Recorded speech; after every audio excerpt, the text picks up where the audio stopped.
ಎಲ್ಲರಿಗೂ ನಮಸ್ಕಾರ. Welcome back to my channel. ನಾನಿವತ್ತು ನಮ್ಮ ಮನೇಲಿ ಸಾಂಬಾರು ಪೌಡರ್ನ ಹೇಗೆ ಮಾಡ್ತೀನಿ ಅಂತ ತೋರಿಸ್ತಾ ಇದ್ದೀನಿ. ನೀವು ಇವಾಗ ಬೇಸಿಗೆ ಕಾಲದಲ್ಲಿ ಸಾಂಬಾರು ಪೌಡರ್ ಮಾಡಿಕೊಂಡ್ರೆ 1 ವರ್ಷದವರೆಗೂ ಕೂಡ ಇಟ್ಬೋದು, ಕೆಡೋದಿಲ್ಲ. ಅದನ್ನು ಹೇಗೆ ಸ್ಟೋರ್ ಮಾಡಿಕೊಂಡ್ರೆ 1 ವರ್ಷ ಎಲ್ಲ ಯೂಸ್ ಮಾಡ್ಬೋದು ಅನ್ನೋ ಟಿಪ್ಸ್ ಜೊತೆಗೆ ಇವತ್ತು ಸಾಂಬಾರು ಪೌಡರ್ನ ಹೇಗೆ ಮಾಡೋದು ಅಂತ ನೋಡೋಣ. ನಾನಿವತ್ತು 1 kg ಸಾಂಬಾರು ಬೀಜ ತೊಗೊಂಡು ಅದಕ್ಕೆ ಏನೇನೆಲ್ಲ ಇಂಗ್ರೀಡಿಯೆಂಟ್ಸ್ ಬೇಕು ತೋರಿಸ್ತೀನಿ. 1 kg ಸಾಂಬಾರು ಬೀಜ ತೊಗೊಂಡಿದ್ದೀನಿ. ಇದನ್ನು ಒಣಗಿಸಿ ಕ್ಲೀನ್ ಮಾಡಿ ಇಟ್ಕೋಬೇಕು. ಅರ್ಧ kg ಗುಂಟೂರು ಮೆಣಸಿನ್ಕಾಯಿ ಮತ್ತು 100 ಗ್ರಾಮು ಚಿಕ್ಕದು ಬರುತ್ತಲ್ವ ಖಾರದ ಮೆಣಸಿನ್ಕಾಯಿ, ಅದನ್ನು ತೊಗೊಂಡಿದ್ದೀನಿ. ಮತ್ತು 100 ಗ್ರಾಮು ಬ್ಯಾಡಗಿ ಮೆಣಸಿನ್ಕಾಯಿ ತೊಗೊಂಡಿದ್ದೀನಿ.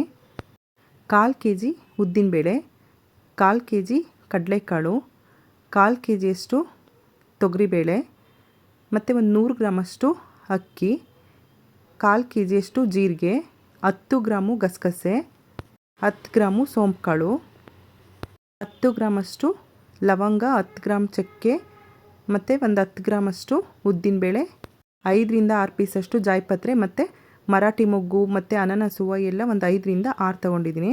10 ಗ್ರಾಮಷ್ಟು ಶಾಹಿ ಜೀರಾ ಮತ್ತು 10 ಗ್ರಾಮಷ್ಟು ಮೆಂತ್ಯ ತೊಗೊಂಡಿದ್ದೀನಿ. 10 ಗ್ರಾಮು ಏಲಕ್ಕಿ, 10 ಗ್ರಾಮಷ್ಟು ಕಸೂರಿ ಮೇಥಿ ತೊಗೊಂಡಿದ್ದೀನಿ. 5 ಪಲಾವ್ ಎಲೆ ತೊಗೊಂಡಿದ್ದೀನಿ. 1 ಬಂಚು ಕರಿಬೇವಿನ ಸೊಪ್ಪನ್ನ ಬಿಡಿಸಿ ಒಣಗಿಸಿಟ್ಕೊಂಡಿದ್ದೀನಿ. 10 ಗ್ರಾಮು ಕಪ್ಪು ಮೆಣಸು ಮತ್ತು ಒಂದು 10 ಗ್ರಾಮಷ್ಟು ಕಲ್ಲುಪ್ಪು ಮತ್ತು 10 ಗ್ರಾಮು ಸಾಸಿವೆ, 50 ಗ್ರಾಮು ಅರಿಶಿನ ಕೊಂಬನ್ನ ತೊಗೊಂಡು ಕುಟ್ಟಿ ಪುಡಿ ಮಾಡಿಟ್ಕೊಂಡಿದ್ದೀನಿ. ಇಷ್ಟು ಸಾಮಗ್ರಿಗಳನ್ನ ನಾನು 1 kg ಸಾಂಬಾರು ಬೀಜಕ್ಕೆ ಯೂಸ್ ಮಾಡಿದ್ದೀನಿ. ಫಸ್ಟು ನಾನಿಲ್ಲಿ ಸಾಂಬಾರು ಬೀಜನ ಹುರ್ಕೋತಿದ್ದೀನಿ. ಸಾಂಬಾರು ಬೀಜನ ಇವಾಗ ಬಿಸಿಲಿರೋದ್ರಿಂದ 1 ಗಂಟೆ ಒಣಗಿಸ್ಬಿಟ್ಟು ನೀಟಾಗಿ ಕ್ಲೀನ್ ಮಾಡಿ ಇಟ್ಕೊಂಡಿದ್ರೆ ಸಾಕು. ಅದರಿಂದ ಜಾಸ್ತಿ ಉರಿಯೋದೆಲ್ಲ ಬೇಕಾಗಲ್ಲ. ಲೋ ಫ್ಲೇಮಲ್ಲಿ ಇಟ್ಕೊಂಡು ಸ್ವಲ್ಪ ಬಿಸಿ ಮಾಡಿಕೊಂಡ್ರೆ ಸಾಕು. ಸ್ವಲ್ಪ ಫ್ಲೇವರ್ ಬರೋವರೆಗೂ ಬಿಸಿ ಮಾಡ್ಕೋಬೇಕು. ಸಾಂಬಾರು ಬೀಜ ಎಲ್ಲ ನೀಟಾಗಿ ಹುರ್ಕೋಬೇಕು. ಅದನ್ನು ಸೀಸ್ಕೋಬಾರ್ದು. ಸೀಸ್ಕೊಂಡ್ರೆ ಸಾಂಬಾರು ಪುಡಿದು ಟೇಸ್ಟೇ ಇರಲ್ಲ. ಇದೇ ಥರ ಎಲ್ಲ ಸಾಂಬಾರು ಬೀಜಗಳನ್ನೂ ಕೂಡ ಹುರಿದು ಇಟ್ಕೊಂಡಿದ್ದೀನಿ. ಇವಾಗ ಒಂದೊಂದೇ ಬೇಳೆ ಕಾಳು ಎಲ್ಲ ತೊಗೊಂಡಿದ್ವಲ್ಲ ಅದನ್ನು ಕೂಡ ನೀಟಾಗಿ ಹುರ್ಕೋಬೇಕು. ಆದಷ್ಟು ಲೋ ಫ್ಲೇಮಲ್ಲಿ ಇಟ್ಕೊಂಡು ಹುರ್ಕೊಳ್ಳಿ. ಒತ್ತಿಸ್ಕೊಂಡ್ರೆ ಯಾವುದೇ ಸಾಮಗ್ರಿ ಒತ್ತಿದ್ರೂ ಕೂಡ ಅದು ಟೇಸ್ಟು ಚೆನ್ನಾಗಿ ಬರಲ್ಲ. ಅದಕ್ಕೋಸ್ಕರ ಲೋ ಫ್ಲೇಮಲ್ಲಿ ಇಟ್ಕೊಂಡು ನೀಟಾಗಿ ಇಷ್ಟು ಕಲರ್ ಚೇಂಜ್ ಆಗೋವರೆಗೂ ಹುರ್ಕೊಂಡ್ರೆ ಸಾಕು. ಇವಾಗ ಕಡಲೆಕಾಳನ್ನು ಕೂಡ ಹಾಕ್ಕೊಂಡು ನೀಟಾಗಿ ಹುರ್ಕೋಬೇಕು. ಕೆಲವರು ಹೆಸ್ರು ಬೇಳೆ ಬದಲು ಹೆಸ್ರು ಕಾಳನ್ನು ಕೂಡ ಯೂಸ್ ಮಾಡ್ತಾರೆ. ಹೆಸ್ರು ಕಾಳು ಹಾಕೋರು ಹಾಕೋಬೋದು, ಆದರೆ ಹೆಸ್ರು ಬೇಳೆಯಲ್ಲಿ ಟೇಸ್ಟು ಚೆನ್ನಾಗಿರುತ್ತೆ. ನೋಡಿ, ಇವಾಗ ತೊಗರಿಬೇಳೆನೂ ಕೂಡ ಹುರ್ಕೋಬೇಕು ನೀಟಾಗಿ. ನಾನು ಇದೇ ಸಾಂಬಾರು ಪುಡಿಗೆ ಡಿಸ್ಕ್ರಿಪ್ಷನಲ್ಲಿ 1 kg ಸಾಂಬಾರು ಬೀಜಕ್ಕೆ ಏನೇನೆಲ್ಲ ಬೇಕು ಅಂತ ಇಂಗ್ರೀಡಿಯೆಂಟ್ಸ್ನ ಹಾಕಿರ್ತೀನಿ. ನಿಮಗೆ ಬೇಕಂದರೆ ಕೂಡ ಡಿಸ್ಕ್ರಿಪ್ಷನಲ್ಲಿ ಚೆಕ್ ಮಾಡ್ಕೊಳ್ಳಿ. ಕೆಲವು ಕಡೆ ಹೆಂಗೆ ಅಂದರೆ ಖಾರದ ಪುಡಿ ಮತ್ತು ಸಾಂಬಾರು ಪುಡಿ ಸಪ್ರೇಟ್ ಮಾಡ್ಕೋತಾರೆ. ನಾವು ಕೂಡ ಹಾಗೆ ಮಾಡೋದು, ಆದರೆ ಇದು ಕೂಡ ಚೆನ್ನಾಗಿರುತ್ತೆ, ಅದು ಕೂಡ ಚೆನ್ನಾಗಿರುತ್ತೆ. ನಾವು ಈ ಥರನೂ ಯೂಸ್ ಮಾಡ್ತೀವಿ ಮತ್ತು ಸಪ್ರೇಟಾಗಿ ಮಾಡಿಕೊಂಡು ಕೂಡ ಯೂಸ್ ಮಾಡ್ತೀವಿ. ನಾನು ಹಿಂದಿನ ವೀಡಿಯೋದಲ್ಲಿ ಸಪ್ರೇಟಾಗಿ ಸಾಂಬಾರು ಪೌಡರ್ನ ಹೇಗೆ ಮಾಡೋದು ಅಂತ ತೋರಿಸಿದ್ದೀನಿ. ಅದು ಕೂಡ ತುಂಬಾ ಟೇಸ್ಟಿಯಾಗಿ ನೀವು ಸಾಂಬಾರು ಮಾಡಿದ್ರೆ ಪಲ್ಯಕ್ಕೆ ಎಲ್ಲದಕ್ಕೂ ಕೂಡ ತುಂಬಾ ಚೆನ್ನಾಗಿರುತ್ತೆ. ಅದನ್ನು ಕೂಡ ಲಿಂಕ್ನ ಡಿಸ್ಕ್ರಿಪ್ಷನಲ್ಲಿ ಹಾಕಿರ್ತೀನಿ, ಬೇಕಾದವರು ನೋಡಿ ಮಾಡ್ಕೋಬೋದು.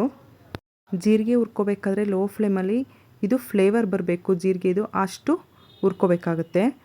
ಮತ್ತು ಇವಾಗ ಸ್ಪೈಸಸ್ ಎಲ್ಲ ಹಾಕ್ಕೊಂಡಿದ್ವಲ್ಲ, ಇದು ಕೂಡ ಸ್ವಲ್ಪ ಫ್ಲೇವರ್ ಬರಬೇಕು, ಅಷ್ಟು ಹುರ್ಕೋಬೇಕು. ಕೆಲವರು ಮೆಣಸಿನ್ಕಾಯಿನೂ ಕೂಡ ಹುರಿತಾರೆ, ಆದರೆ ಇವಾಗ ತುಂಬಾ ಬಿಸಿಲಿರೋದ್ರಿಂದ ಮೆಣಸಿನ್ಕಾಯಿ ಎಲ್ಲ ಹುರಿಯೋದೇನು ಬೇಕಾಗಲ್ಲ.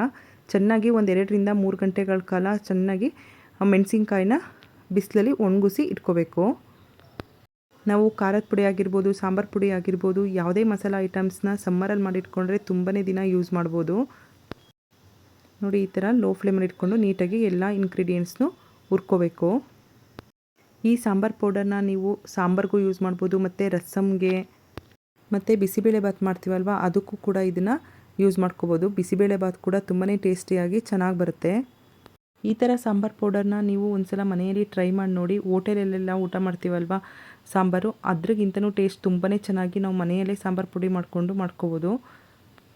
ನಾನು 1 ಬಂಚಷ್ಟು ಕರಿಬೇವಿನ ಸೊಪ್ಪು ತೊಗೊಂಡಿದ್ದೀನಲ್ಲ ಅದನ್ನು ಚೆನ್ನಾಗಿ ಬಿಸಿಲಲ್ಲಿ ಒಣಗಿಸ್ಕೊಂಡಿದ್ದೀನಿ.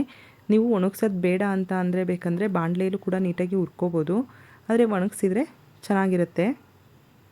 ನಿಮಗೆ ಖಾರ ಸ್ವಲ್ಪ ಜಾಸ್ತಿ ಬೇಕು ಅಂದರೆ ಇನ್ನೊಂದು 100 ಗ್ರಾಮು ಬೇಕಂದರೆ ಚಿಕ್ಕ ಮೆಣಸಿನ್ಕಾಯಿ ಇರುತ್ತಲ್ಲ ಅದನ್ನು ಹಾಕ್ಕೋಬೋದು. ಸ್ವಲ್ಪ ಕಲ್ಲರು ಬೇಕು ಅಂದರೆ ಇನ್ನೊಂದು 50ರಿಂದ 100 ಗ್ರಾಮ್ ಅಷ್ಟು ಜಾಸ್ತಿ ಬ್ಯಾಡಗಿ ಮೆಣಸಿನ್ಕಾಯಿ ಕೂಡ ಯೂಸ್ ಮಾಡ್ಕೋಬೋದು. ಕೆಲವರು ಸಾಂಬಾರು ಪೌಡರ್ನ ಜಾಸ್ತಿ ಮಾಡಿಟ್ಕೊಳ್ಳಲ್ಲ, ಸ್ವಲ್ಪ ಸ್ವಲ್ಪ ಮಾಡ್ಕೋತಾರೆ. ಅವರು ಕೂಡ ಇದೇನ ಸಾಮಗ್ರಿ ತೊಗೊಂಡು ಸ್ವಲ್ಪ ಸ್ವಲ್ಪ ಹಾಕ್ಕೊಂಡು ಅದನ್ನು ಮಾಡಿಕೊಂಡು ಮಿಕ್ಸಿಲಿ ಕೂಡ ರುಬ್ಕೊಂಡು ಯೂಸ್ ಮಾಡ್ಕೋಬೋದು. ಉದ್ದಿನಬೇಳೆ ಮತ್ತು ಅಕ್ಕಿನ ತುಂಬ ಜಾಸ್ತಿ ಹಾಕ್ಕೋಬಾರ್ದು. ಜಾಸ್ತಿ ಹಾಕ್ಕೊಂಡ್ರೆ ಏನಾಗುತ್ತೆ ಅಂದರೆ ಸಾಂಬಾರು ತುಂಬಾ ತಿಕ್ನೆಸ್ ಬರುತ್ತೆ. ಅದಕ್ಕೋಸ್ಕರ ನೋಡಿಕೊಂಡು ಹಾಕ್ಕೋಬೇಕು. ನೋಡಿ ಈ ಥರ ಇಷ್ಟು ಹುರ್ಕೊಂಡ್ರೆ ಸಾಕಾಗುತ್ತೆ. ಉದ್ದಿನಬೇಳೆ ಬೇಗ ಸಿಗುತ್ತೆ. ನೋಡಿಕೊಂಡು ಲೋ ಫ್ಲೇಮಲ್ಲಿ ಇಟ್ಕೊಂಡು ನೀಟಾಗಿ ಹುರ್ಕೋಬೇಕು. ಮೆಂತ್ಯನೂ ಕೂಡ ಜಾಸ್ತಿ ಹಾಕಿದ್ರೆ ಕಹಿ ಬರುತ್ತೆ. ಅದಕ್ಕೋಸ್ಕರ ನೋಡಿಕೊಂಡು ಸ್ವಲ್ಪ ಸ್ವಲ್ಪನೇ ಹಾಕ್ಕೊಂಡ್ರೆ ಸಾಕು. ನೋಡಿ ಈ ಥರ ಇಷ್ಟು ಕಲರ್ ಆಗಬೇಕು ಅಷ್ಟು ಹುರ್ಕೊಂಡ್ರೆ ಸಾಕಾಗುತ್ತೆ. ನೀವು ಈ ಥರ ಒಂದ್ಸಲ ಸಾಂಬಾರು ಪೌಡರ್ನ ಮಾಡಿ ನೋಡಿ. ಸಾಂಬಾರಿಗೆ, ರಸಮ್ಗೆ, ಬಿಸಿಬೇಳೆಭಾತ್ಗೆ ಮತ್ತು ನೀವು ಯಾವುದೇ ಕರಿ ಮಾಡೋದಾದರೂ ಕೂಡ ತುಂಬಾ ಚೆನ್ನಾಗಿ ಬರುತ್ತೆ. ನಾನಿಲ್ಲಿ ಗಸಗಸೆ ಮತ್ತು ಕಸೂರಿ ಮೇಥಿ ಎರಡನ್ನೂ ಒಂದೇ ಸಲ ಮಿಕ್ಸಲ್ಲಿ ಹುರ್ಕೊಂಡಿದ್ದೀನಿ. ನೋಡಿ ಈ ಥರ ಇಷ್ಟು ಹುರ್ಕೊಂಡ್ರೆ ಸಾಕಾಗುತ್ತೆ. ಮತ್ತು ಅರಿಶಿನ ಕೊಂಬು ಅಷ್ಟೇ ಒಂದು ಸ್ವಲ್ಪ ಹೊತ್ತು ನೀಟಾಗಿ ಬಿಸಿಲಲ್ಲಿ ಒಣಗಿಸ್ಕೊಂಡು ಈ ಥರ ಕುಟ್ಟಿ ಹಾಕೋಬೇಕು. ಇದು ಬೇಗ ಅಂದರೆ ಬೇಗ ಸಿಗುತ್ತೆ. ಅದಕ್ಕೋಸ್ಕರ ಲೋ ಫ್ಲೇಮಲ್ಲಿ ಇಟ್ಕೊಂಡು ನೀಟಾಗಿ ಹುರ್ಕೋಬೇಕಾಗತ್ತೆ. ನೋಡಿ ಇಷ್ಟು ಬಿಸಿ ಆದರೆ ಸಾಕು. ಎಲ್ಲ ಇಂಗ್ರೀಡಿಯೆಂಟ್ಸು ಹುರ್ಕೊಂಡಾದಮೇಲೆ ಲಾಸ್ಟಿಗೆ ಕರಿಬೇವಿನ ಸೊಪ್ಪು ಮತ್ತು ಪಲಾವ್ ಎಲೆ ಹಾಕ್ಕೊಂಡು ಹುರ್ಕೋಬೇಕು. ಇದನ್ನು ಕೂಡ ಲೋ ಫ್ಲೇಮಲ್ಲಿ ಇಟ್ಕೊಂಡು ಸ್ವಲ್ಪ ಹೊತ್ತು ಹುರಿದ್ಬಿಟ್ಟು ಬಾಣಲಿಯಲ್ಲೇ ಬಿಟ್ಟರೆ ಕ್ರಿಸ್ಪಿಯಾಗಿ ಚೆನ್ನಾಗಿರುತ್ತೆ. ಅದಕ್ಕೋಸ್ಕರ ಇದನ್ನು ಲಾಸ್ಟಿಗೆ ಹುರ್ಕೊಂಡ್ರೆ ಆಗುತ್ತೆ. ನಿಮಗೆ ಒಣಗಿಸೋಕ್ಕಾಗಲಿಲ್ಲ ಅಂತ ಅಂದರೆ ಹಸಿದು ಕೂಡ ಈ ಥರ ಲೋ ಫ್ಲೇಮ್ ಇಟ್ಕೊಂಡು ಹುರ್ಕೊಂಡು ಈ ಥರ ಸ್ವಲ್ಪ ಹೊತ್ತು ಬಿಟ್ಟರೆ ಇದೇ ಥರ ಕ್ರಿಸ್ಪಿಯಾಗಿ ಚೆನ್ನಾಗಿ ಬರುತ್ತೆ. ನೋಡಿ ಈ ಥರ ಕ್ರಿಸ್ಪಿಯಾಗಿ ಬಂದರೆ ಸಾಕು. ಇವಾಗ ಈ ಥರ ಸ್ವಲ್ಪ ಸ್ಪ್ರೆಡ್ ಮಾಡಿ ಬಾಣಲೆ ಬಿಸಿ ಇರುತ್ತಲ್ಲ ಸ್ವಲ್ಪ ಹೊತ್ತು ಹೀಗೆ ಬಿಡಬೇಕು. ನೋಡಿ ಇವಾಗ ಎಲ್ಲ ಇಂಗ್ರೀಡಿಯೆಂಟ್ಸ್ನು ಹುರ್ಕೊಂಡಾಗಿದೆ. ಇವಾಗ ಇದಕ್ಕೆ ಕರಿಬೇವಿನ ಸೊಪ್ಪು ಮತ್ತು ಪಲಾವ್ ಎಲೆ ಹಾಕ್ಕೊಂಡು ಇದನ್ನು ಒಂದ್ಸಲ ನೀಟಾಗಿ ಮಿಕ್ಸ್ ಮಾಡ್ಕೋಬೇಕು. ಇದನ್ನು ನೀಟಾಗಿ ಈ ಥರ ಮಿಕ್ಸ್ ಮಾಡಿಕೊಂಡು ಪೂರ್ತಿ ಕಂಪ್ಲೀಟಾಗಿ ತಣ್ಣಗಾಗೋವರೆಗೂ ಬಿಡಬೇಕು. ನೀವು ಬೆಳಗ್ಗೆ ಹುರಿದ್ರೆ ಸಂಜೆಗೆ ಮಿಲ್ ಮಾಡಿಸ್ಕೋಬೇಕು. ಇಲ್ಲಾಂದರೆ 1 ದಿನ 2 ದಿನ ಬಿಟ್ಟರೂ ಕೂಡ ಆಗುತ್ತೆ. ಇದು ಸ್ವಲ್ಪ ಬಿಸಿ ಇದ್ದಾಗಲೂ ಕೂಡ ಮಿಲ್ ಮಾಡಿಸೋದಕ್ಕೆ ಹೋಗಬಾರ್ದು. ಮಿನಿಮಮ್ ಅಂದರೂ ಒಂದು 8 ರಿಂದ 10 ಗಂಟೆ ಬಿಟ್ಬಿಟ್ಟು ಮಾಡಿಸಿದ್ರೆ ಟೇಸ್ಟು ಕೂಡ ಚೆನ್ನಾಗಿ ಬರುತ್ತೆ ಮತ್ತು ತುಂಬ ದಿನ ಬಾಳಿಕೆ ಬರುತ್ತೆ. ನೋಡಿ ಇವಾಗ ಇದು ಕಂಪ್ಲೀಟಾಗಿ ತಣ್ಣಗಾಗಿದೆ. ಇವಾಗ ಇದಕ್ಕೆ ಒಣಗಿಸಿರೋ ಮೆಣಸಿನ್ಕಾಯಿ ಹಾಕ್ಕೋತಿದ್ದೀನಿ. ನೀವು ಒಣಗಿಸೋಕ್ಕಾಗಲಿಲ್ಲ ಅಂತ ಅಂದರೆ ಸ್ವಲ್ಪ ಬಿಸಿ ಮಾಡಿದ್ರೂ ಸಾಕು. ಇವಾಗ ಸಮ್ಮರ್ ಇರೋದ್ರಿಂದ 1 ರಿಂದ 2 ಗಂಟೇಲಿ ಚೆನ್ನಾಗಿ ಒಣಗುತ್ತೆ. ನೋಡಿ ಇವಾಗ ನಾನು ನೀಟಾಗಿ ಒಣಗಿಸಿರೋದ್ರಿಂದ ನಾನು ಬಿಸಿ ಮಾಡಿಲ್ಲ. ಇವಾಗ ಇದನ್ನು ಮತ್ತೆ ಒಂದ್ಸಲ ಚೆನ್ನಾಗಿ ಮಿಕ್ಸ್ ಮಾಡ್ಕೋಬೇಕು. ಇವಾಗ ಈ ಥರ ನೀಟಾಗಿ ಒಂದ್ಸಲ ಮಿಕ್ಸ್ ಮಾಡಿಕೊಂಡು ಇದನ್ನು ಮಿಲ್ಲಿಗೆ ತಗೊಂಡೋಗಿ ಬಿಡಿಸ್ಕೊಬರ್ಬೇಕಾಗತ್ತೆ. ಈ ಥರ ಮಿಕ್ಸ್ ಮಾಡಿ 1 ಗಂಟೆ ಇಟ್ಟು ಆಮೇಲೆ ನಾನು ಬಿಡಿಸ್ಕೊಬಂದಿದ್ದೆ. ನೋಡಿ ಇವಾಗ ಬಿಡಿಸ್ಕೊಂಬಂದಿದ್ದೀನಿ. ಈ ಥರ ಬಂದಿದೆ. ತುಂಬಾ ಚೆನ್ನಾಗಿರುತ್ತೆ. ನೀವು ಯಾವುದೇ ರೀತಿ ಸಾಂಬಾರು ಆಗ್ಬೋದು, ಕರಿ ಆಗ್ಬೋದು, ಬಿಸಿಬೇಳೆಭಾತು ಮತ್ತು ಪಲ್ಯಗಳಿಗೆಲ್ಲ ತುಂಬಾ ಟೇಸ್ಟ್ ಚೆನ್ನಾಗಿರುತ್ತೆ. ಇದನ್ನು ಮಿಲ್ಲಿಗೆ ಬಿಡಿಸ್ಕೊಬಂದು ಒಂದು ಬಾಕ್ಸಲ್ಲಿ ಆವಾಗಲೇ ಹಾಕಿ ಇಟ್ಬಾರ್ದು. ಈ ಥರ ಒಂದು ಅಗಲ ಪಾತ್ರೆಗೆ ಹಾಕಿ ಈ ಥರ ನೀಟಾಗಿ ಸ್ಪ್ರೆಡ್ ಮಾಡಿ ಪೂರ್ತಿ ತಣ್ಣಗಾಗೋವರೆಗೂ ಬಿಡಬೇಕು. ಇಲ್ಲ ಅಂದರೆ ಏನಾಗುತ್ತೆ ಅಂದರೆ ಸಾಂಬಾರು ಪೌಡರು ಸ್ವಲ್ಪ ಕಪ್ಪಾದಂಗೆ ಆಗುತ್ತೆ. ಅದಕ್ಕೋಸ್ಕರ ಈ ಥರ ನೀಟಾಗಿ ಸ್ಪ್ರೆಡ್ ಮಾಡಿ ಅಗಲ ಪಾತ್ರೆಗೆ ಹಾಕಿ ಬಿಡಬೇಕು. ಇವಾಗ ಇದಕ್ಕೆ ನಾನು ಕಲ್ಲುಪ್ಪು ಇಟ್ಕೊಂಡಿದ್ನಲ್ಲ ಅದನ್ನು ಹಾಕ್ಕೊಂಡು ಮಿಕ್ಸ್ ಮಾಡ್ಕೊಂಡಿದ್ದೀನಿ. ಕಲ್ಲುಪ್ಪು ಹಾಕೋದ್ರಿಂದ ರುಚಿನೂ ಕೂಡ ತುಂಬ ಚೆನ್ನಾಗಿರುತ್ತೆ ಮತ್ತು ತುಂಬ ದಿನ ಬಾಳಿಕೆ ಬರುತ್ತೆ.